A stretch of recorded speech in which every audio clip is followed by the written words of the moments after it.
This is another simple exercise, and this time we're learning to use the flat hog bristle brush. We'll learn to double load the brush. We start by painting our white undercoat into the middle of the background.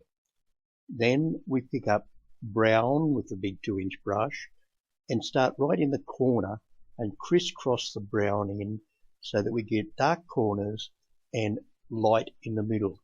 Don't let your brown brush touch the white in the middle. This bit here needs blending. You see we need to blend right along here. Well, you pick up a little bit of white paint and crisscross and blend it in. And now it's time to start wiping your brush before you pick up paint every time. And a little bit more blending. We don't want any sharp edges.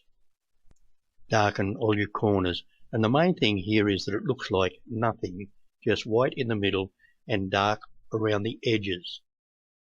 Now we'll clean our flat hog bristle brush, pull it tight, pick up the brown on one side and the white on the other. Pick it up on the tip of your brush, the very tip. And then we'll paint in a big tree trunk, not in the middle of your painting and with the white on the inside. Load the brush again, exactly the same way, and we'll paint another tree trunk. This time it goes off the edge of the painting. There's still paint on the brush, so we do another one. Now clean your brush well and pick up the paint again, exactly the same. But this time, because we're on the other side of the painting, the white needs to be on the inside again, so you turn the brush around. That's a nice dark one. Load the brush again, and let's have one down here. This is a wider one, so I turn the brush flat, and the dark came off. There's a bit of white on the edge of the brush. I'll unload it down there, and just tidy it up. Don't worry too much about it. I'm brushing it in because it wasn't quite tidied up. Then we'll put some dark in the bottom with a little number of brush strokes as possible.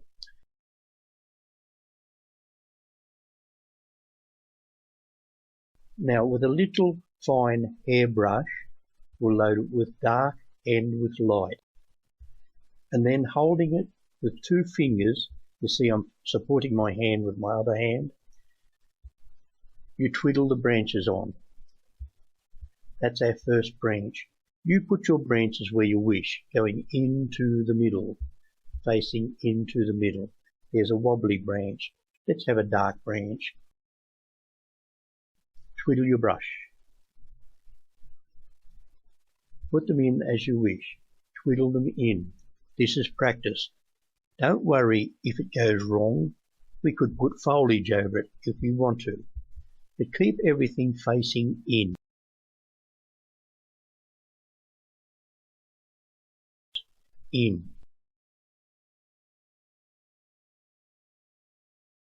Don't do too many.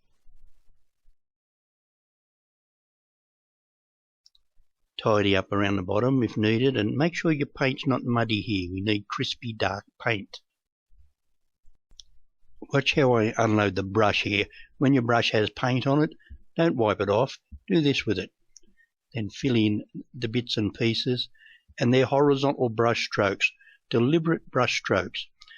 A line up the outside of the tree in dark and a line up the inside of the tree in light will give you contrast and bring your tree forward. Load your little brush with plenty of dark paint and sculpture the thick bits of bark on the bottom of the trees. You can also load this brush with light and dark and paint in light and dark branches. Wipe your brush clean each time and deliberately look at it to see if it's loaded properly. You lay these branches in place rather than paint them in. Put them on with one stroke.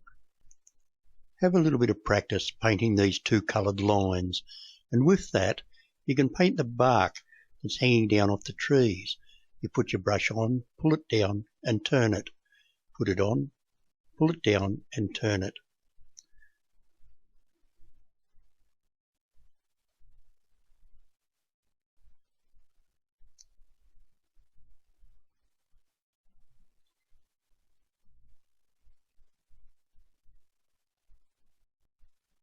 Try not to be tempted to go back and touch them up. If it doesn't look quite right, just do another one. Twiddle the brush in finger and thumb. Don't hold it with 3 fingers.